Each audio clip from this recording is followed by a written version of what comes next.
എന്തൊരു വേണം കൗസു? കലം. കലോ? കല അടുപ്പത്തിരിക്കുക, ചട്ടും വേണേ തരാം. अरे बुद्धू, मेरा कलम कहाँ है? ओ मेरा कलम सर, आपकी कलम पॉकेट में है. गलत. आपकी कलम नहीं, आपका कलम. കായും കെയ്യും ഒക്കെ അങ്ങ് സ്കൂളിൽ ചെന്ന് പിള്ളാരെ പഠിപ്പിച്ചാൽ മതി കേട്ടോ. ദേ, ഇവിടെ മാതൃഭാഷ അല്ലാതെ മറ്റൊരു ഭാഷയും പ്രയോഗിക്കാൻ പാടില്ലെന്നാ അമ്മാവന്റെ കൽപ്പന. അത് മറക്കണ്ട. കൗസു, ഇന്നിപ്പോ എന്താ ഇത്ര തിരക്ക് പിടിച്ച പണി? ഇന്ന് തിങ്കളാഴ്ചയാന്ന് അറിഞ്ഞൂടെ? ठीक है, आज सोमवार है. ഡ്യൂട്ടി മാറി. ഇന്ന് പ്രാതൽ ഉണ്ടാക്കേണ്ട ചുമതല എനിക്കാ. അപ്പൊ ഉച്ചഭക്ഷണത്തിന്റെ ഡ്യൂട്ടി? അതാണെന്ന് വലിക്ക. ഓ, ഇന്നെങ്ങനെ രുചികരമായിട്ടുള്ള ഭക്ഷണം കഴിക്കാലോ. യോ, അപ്പൊ ഞാൻ ഉണ്ടാക്കുന്നതിനൊന്നും രുചിയില്ലാന്നല്ലേ എനിക്കറിയാം. ഇപ്പൊ നിങ്ങൾക്ക് എന്നെ ഒട്ടും ഇഷ്ടമല്ല. എന്റെ വീട്ടിൽ വന്ന് ഹിന്ദി ട്യൂഷൻ എടുത്തതും പ്രേമിച്ചതും കല്യാണം കഴിച്ചതും അന്നൊരു ഹിന്ദി പാട്ട് പാടുമായിരുന്നല്ലോ, ഒക്കെ മറന്നില്ലേ? സഹിച്ചല്ലേ പറ്റൂ. 5 പിള്ളേരുടെ അമ്മയായി പോയില്ലേ?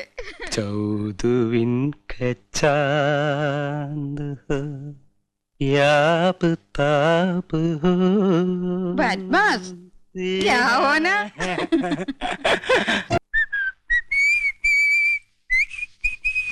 ഒന്ന് നിർത്തണുണ്ടോ? അമ്മാവനപ്പുറത്തുണ്ടെന്ന് മറക്കണ്ട. ഏത് നേരം ഒരു ചൂളോടി. ഇത് ഏത് പാട്ടാണെന്ന് നിനക്കറിയാമോ? ആ, എനിക്കറിയില്ല. ആനന്ദവല്ലി നീ തന്നെയല്ലി, പ്രേമമെന്തെന്നതെന്നോട് ചൊല്ലി. മതി, എല്ലാ സിനിമയും പോയി ഒറ്റയ്ക്ക് കാണും. ഞങ്ങള് 3 ഭാര്യമാര് കൂട്ടിലടച്ച കിളികളെ പോലെ ഇവിടെ കഴിഞ്ഞോളാം. എന്നാ ഭാര്യയും കൂട്ടി ഒരു സിനിമ, ഒരു ബീച്ച്, ഒരു പാർക്ക്, ഒരു ഹോട്ടൽ, ഒരു സ്റ്റൂള്. കണ്ണും പരട്ടം കാണാൻ പാടില്ലാത്ത നീ എങ്ങനെ ഒരു സിനിമയും ഒരു ബീച്ചും ഒരു പാർക്കും കാണുന്നത്? ഇപ്പൊ കാണാമോ? ഈ കണ്ണട മാറ്റാറായെന്ന് വിചാരമല്ലോ ഉണ്ടോ നിങ്ങൾക്ക്? 3 മാസം മുമ്പല്ലേ ഇത് മാറ്റിയത്? അവർ കുറഞ്ഞു. ഒരു കോണ്ടാക്ട് ലെൻസ് വാങ്ങിത്തരാൻ തോന്നിയില്ലല്ലോ. ഒരു കോണ്ടാക്ട് ലെൻസ് പോരല്ലോ ആനന്ദം, 2 വേണ്ടേ? ഓ, തമാശ മതി, എനിക്ക് വേറെ പണിയുണ്ട്. അറിയാം, ഇന്ന് നിനക്കല്ലേ ഉച്ചഭക്ഷണത്തിന്റെ ഡ്യൂട്ടി. കാലാകുമ്പോ കയ്യും കഴി വന്നിരുന്നാ മതിയല്ലോ. അതെങ്ങനെയാ ഉണ്ടാവുന്നെന്ന് അറിയോ? 3 പെണ്ണുങ്ങൾ അടുക്കള കിടന്ന് നരയിക്ക, വിറക് കത്തിച്ചും അമ്മിയിലരച്ചും കല്ലിലാട്ടി ഒക്കെ മടുത്തു. എന്നാ ഭാര്യമാരല്ലേ, അവരുടെ അധ്വാന ഭാരം ഒന്ന് കുറയ്ക്കാൻ ഒരു ഗ്യാസ്, ഒരു മിക്സി, ഒരു ഗ്രൈൻഡർ, ഒരു ഫ്രിഡ്ജ്, ഒരു... എന്നാ തുച്ഛശമ്പളക്കാരായ ഭർത്താക്കന്മാരല്ലേ ചെലവ് കുറക്കാൻ വേണ്ടി ഒരു സാരി, ഒരു മാല, ഒരു വള, ഒരു കുട്ടി, ഒരു നേരത്തെ ആഹാരം, ഇതൊക്കെ മതിയെന്ന് നിങ്ങളും വിചാരിച്ചില്ലല്ലോ. ദേ, നിർത്തണുണ്ടോ? എന്നെ കൊണ്ടൊന്നും പറയിക്കണ്ട. ഞങ്ങൾ 3 പെണ്ണുങ്ങളിൽ നിന്ന് പുകയ്യ. എന്റെ ഷർട്ടും കിടന്നു പോയെന്നു. അയ്യോ, ചായ ഡിസ്റ്റർബ് ചെയ്യരുത്. കമ്പനിയുടെ പുതിയ ആയുർവേദ ഉൽപ്പന്നമായ പാഷാണഭൂഷണ കസ്തൂരിയുടെ മാർക്കറ്റിംഗിനെ കുറിച്ച് ഞാൻ ഗഹനമായി പഠിച്ചുകൊണ്ടിരിക്കുകയാണ്. പാഷാണഭൂഷണോ? ആ, ചിലന്തി, തേൾ, പഴുതാര എന്നീ ജന്തുക്കൾ കടിച്ച് വിഷം ഉള്ളിൽ ചെന്നു എന്ന് സംശയിക്കുന്നുണ്ടോ? ഉണ്ടെങ്കിൽ 1 ഗ്ലാസ് ചൂടുവെള്ളത്തിൽ 1 ടേബിൾ സ്പൂൺ പാഷാണഭൂഷണ കസ്തൂരി കലക്കി കുടിക്കുക. ശുഭം. ഞാനിപ്പോ തിരക്കിലാണ്. തിരക്കിനിടയിൽ കത്ത് പോസ്റ്റ് ചെയ്യാൻ മറക്കണ്ട. കത്തോ? ആർക്കടി കത്ത്? എടി, ആർക്കാന്ന്? എന്തിനാ ചൂടാവുന്നേ? രഹസ്യമായ കത്താണെങ്കിൽ ആരെങ്കിലും സ്വന്തം ഭർത്താവിന്റെ കയ്യിൽ കൊടുക്കോ? അപ്പൊ നീ രഹസ്യമായി കത്ത് എഴുതാറുണ്ടല്ലേ? എഴുതിയിരുന്നു, കല്യാണത്തിന് മുൻപ്. അത് ശരി. 2 പിള്ളേരുടെ തള്ളയായ ശേഷമാണോ നീ സത്യം എന്നോട് തുറന്നു പറയുന്നത്? നിന്നെ ഞാൻ ഡൈവേഴ്സ് ചെയ്യും. അയ്യോ, പ്രേമലേഖനൊന്നുമില്ല. പിന്നെ എങ്ങനെ സൗന്ദര്യം വർദ്ധിപ്പിക്കാന്നുള്ള വംതിയിലേക്കാ രഹസ്യം എഴുതിയിരുന്നത്. അതാണോ? ഇനി എന്നെ ഡ്രൈവാഷ് ചെയ്യോ? അയ്യോ ഇല്ല, ഇന്ദു മതി, ഇംഗ്ലീഷും മതി. താങ്ക്സ്. ഈ കത്ത് വീട്ടിലേക്കാ. ഇക്കുറി വിഷുവിന് ഞാൻ വീട്ടിലേക്ക് ചെല്ലില്ലെന്ന് അറിയിക്കാനാ. വിഷുവിന് നീ വീട്ടിൽ പോകുന്നില്ലേ? ചെയ്ത് മോശമല്ലേ ഇന്ദു? ചേച്ചിമാരും പോണില്ല, അമ്മാവനെ ഒറ്റയ്ക്കാക്കിട്ട് പോണ്ടാന്ന്. കഴിഞ്ഞ ഓണത്തിന് നീ പോയില്ല, ഈ വിഷുവിനെങ്കിലും ഒന്ന് പോയി കിട്ടുന്ന വിചാരിച്ചേ. ആഹാ, അപ്പൊ ഞാൻ പോയി കിട്ടണല്ലേ? മനസ്സിലിരിപ്പൊക്കെ ഞാൻ അറിയുന്നുണ്ട്. ഒരു റെപ്രസെന്റേറ്റീവ്. റെപ്രസെന്റേറ്റീവ് അല്ല ഇന്ദു, റെപ്രസെന്റേറ്റീവ്. രണ്ടും ഒന്ന് തന്നെയാ.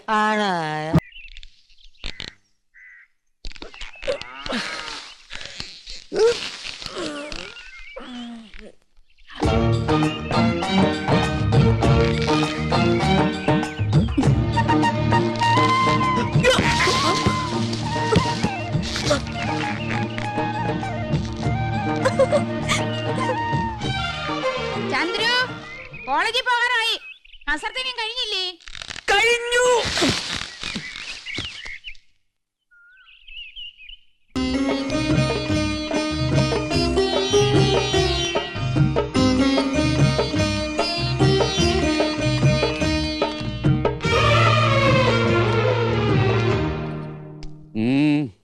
ചേട്ടനെന്തോ പറയണോന്ന്?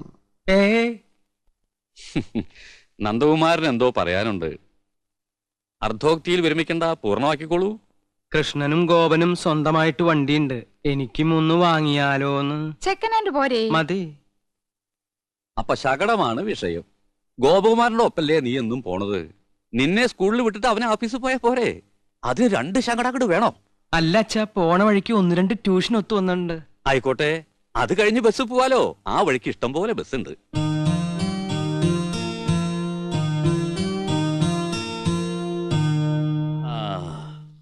നിങ്ങളൊക്കെ മുതിർന്നു, ജോലിക്കാരായി, ശമ്പളക്കാരായി, സ്വന്തമായിട്ട് തീരുമാനങ്ങൾ എടുക്കാനുള്ള പ്രാപ്തിയുണ്ട്.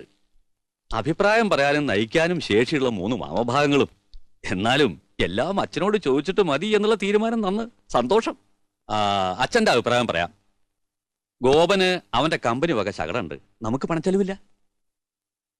ഒരു വഴിക്ക് പോകുന്ന നിങ്ങൾക്ക് വേണ്ടി പണം മുടക്കി ഒന്നുകൂടി വാങ്ങി തുള്ളി കൊണ്ട് തുടച്ചാലേ തുടം കൊണ്ട് തേവാൻ പറ്റൂന്ന വരവിൽ കവിഞ്ഞ ചെലവ് വേണ്ട. 3ാമത് ഒരെണ്ണം കൂടി വേണ്ട. അല്ല, അച്ഛന്റെ അഭിപ്രായം പറഞ്ഞു എന്നേ ഉള്ളൂ. നിങ്ങളുടെ ഇഷ്ടം പോലെ ആവാം, വിരോധമില്ല. അമ്മാവൻ പറഞ്ഞത് കേട്ടില്ലേ? വണ്ടി വേണ്ട. വേണ്ട വേണ്ട വേണ്ട. തെക്ക് വശത്തൊരു ചായപ്പ് ഇറക്കിയാല് ട്യൂഷൻ അവിടെ വെച്ചാവാലോ. ആകാം. ആകാം. ആകാം. പോകാം.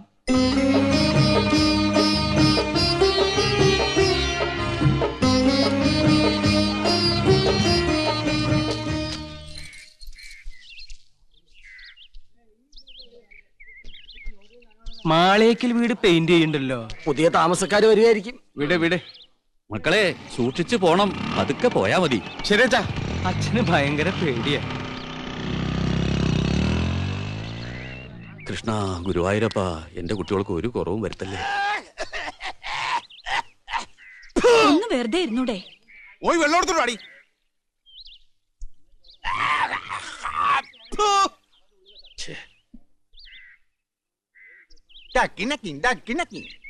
ചൊട്ടയിലെ ശീലം ചുടല വരെ. ജാത്തിയിലുള്ള തൂത്താ പോവില്ല. എന്റെ വിധി. പല്ലുതേപ്പും കുലുക്കുഴിയിലും ഒക്കെ കുളിമുറിയിൽ മതിയെന്ന് പറഞ്ഞിട്ടില്ലേ മനുഷ്യ? എന്നും ഇങ്ങനെ കാറിയും തുപ്പി എന്തിനാ എന്റെ ഏട്ടനെ ആക്ഷേപിക്കുന്നേ? എന്റെ ഏട്ടൻ മാന്യനായതുകൊണ്ട് ഒക്കെ ക്ഷമിക്കുന്നു. മുനിഷി പരമേശ്വരൻ പിള്ള. മുനിഷി പരമേശ്വരൻ പിള്ളയ്ക്ക് എന്താ കുഴപ്പം? ആ വീടിന്റെ പേര് പോലെ തന്നെയാ അവിടുത്തെ അന്തരീക്ഷവും. മക്കളും ഭാര്യമാരും കുട്ടികളും എന്ത് ഐക്യത്തോടും അച്ചടക്കത്തോടും കൂടിയാ കഴിയണേ. എന്തെങ്കിലും ഒരു അപശബ്ദം ആ വീട്ടിൽ നിന്ന് കേട്ടിട്ടുണ്ടോ ഇതുവരെ? അതൊക്കെ എന്റെ ഏട്ടന്റെ മിടുക്കൊണ്ട് തന്നെയാ. എടീ, നിന്റെ മുനിഷി പരമേശ്വരൻ പിള്ളയുടെ കയ്യിൽ ഇതുണ്ടോടി? എന്നാൽ ഈ വേലപ്പന്റെ കയ്യിൽ അതുണ്ട്. മറ്റുള്ളവരുടെ ദുഃഖം മനസ്സിലാക്കി സഹായിക്കുന്നവരുടെ കയ്യിൽ പണം കാണില്ല. ഈ വീട് വേണോന്ന് വാശി പിടിച്ചപ്പോ ഒരു മടിയും കൂടാതെ നിങ്ങളുടെ പേർക്ക് എഴുതി തന്ന ആളല്ലേ ഏട്ടൻ? ഇനി ആർത്തി തീർന്നില്ലേ? പണം ഉണ്ടായിട്ട് എന്താ കാര്യം? പാരമ്പര്യം വേണ്ടേ? നിങ്ങക്ക് ഞാനപ്പം താന്നവനായിപ്പോയി. പക്ഷേ നാട്ടുകാർക്ക് ഈ പൂതക്കോടം വേലപ്പൻ. നാട്ടുകാര് പൂത്തക്കോടം വേലപ്പൻ എന്നല്ലേ വിളിക്കുന്നത്? എന്റെ ഒരു യോഗം. ഏട്ടന്റെ 4 ആമക്കള് എന്ത് യോഗ്യന്മാരാ. നമ്മുടെ മക്കൾക്ക് എന്താടി കുഴപ്പം? മോക്ക് കുഴപ്പമൊന്നുമില്ല. അവക്ക് എന്റെ സ്വഭാവം കിട്ടിയിരിക്കണേ. അതിനെന്ത്? മോനൊരെണ്ണം ഉണ്ടല്ലോ. വിത്ത് ഗുണം 10. അസൂയ. നാട്ടുകാർക്ക് മുഴുവൻ എന്നോടും അച്ഛനോടും അസൂയ. നോക്കിയോ, നാട്ടുകാർ കാണാൻ പോണേ ഉള്ളൂ. അച്ഛനും മോനും കൂടെ വട്ടിപ്പലിശക്ക് പണം കൊടുത്ത് നാട് കുട്ടിച്ചോറാക്കിയില്ലേ? ഇനി പുതിയതായിട്ട് എന്തോന്ന് കാണിക്കാൻ? അതേടോ മാപ്പിളെ, പുതുതായിട്ട് കാണിക്കാൻ പോവാ. താൻ ഈ സിനിമാ മാസികളിലെ പടങ്ങൾ നോക്കി വെള്ളം ഇറക്കണല്ലാണ്ട് ആരെങ്കിലും നേരിട്ട് കണ്ടിട്ടുണ്ടോ? കണ്ടല്ലോ, ഇന്നും കാണാൻ പോവാ ഷൂട്ടിങ്. മുകേഷ്, രാജം പി ദേവ്, കൽപ്പന, മാള ഒക്കെ ഉണ്ട്. അയ്യടാ, അവരെയൊക്കെ ആർക്ക് വേണോടോ? വെള്ളിത്തിരയിലെ ധ്രുവ നക്ഷത്രം, തെന്നിന്ത്യൻ സിനിമയിലെ മാതക റാണി, യുവാക്കളുടെ ഉറക്കം കെടുത്തുന്ന താരസുന്ദരി യമുന റാണി കണ്ടിട്ടുണ്ട്. യമുന റാണി വരുന്നുണ്ടാ? ഉണ്ട്. തന്റെ അവിഞ്ഞ ചായക്കടയിലേക്കല്ല, ഈ അനിയൻകുട്ടിയുടെ വീട്ടിനടുത്തുള്ള വലിയ മാളികയിലേക്ക്.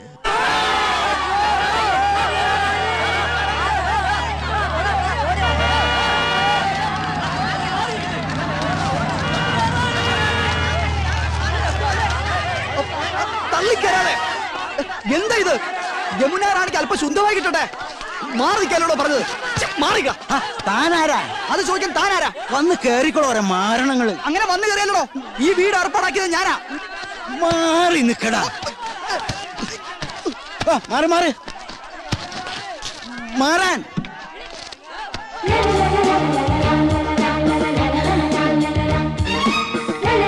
ചേച്ചി ചേച്ചി, ഞാൻ അനിയൻകുട്ടി. ഞാനാ ഈ വീട് അറേഞ്ച് കൊടുത്തു. Thank you. തൊട്ടടുത്താ ഞാൻ താമസിക്കുന്നത്. എന്താവശ്യം ഉണ്ടെങ്കിലും. Okay. Yamuna Rani. Mister Ramkumar. Yes madam. Okay. ആനന്ദം, എന്തോ ഇങ്ങോട്ട് വന്നേ, ഇങ്ങോട്ടൊന്ന് ഓടി വന്നേ. എന്തേ ജി? യമുന റാണി, സിനിമ നടി യമുന റാണി. ദാ നോക്ക്.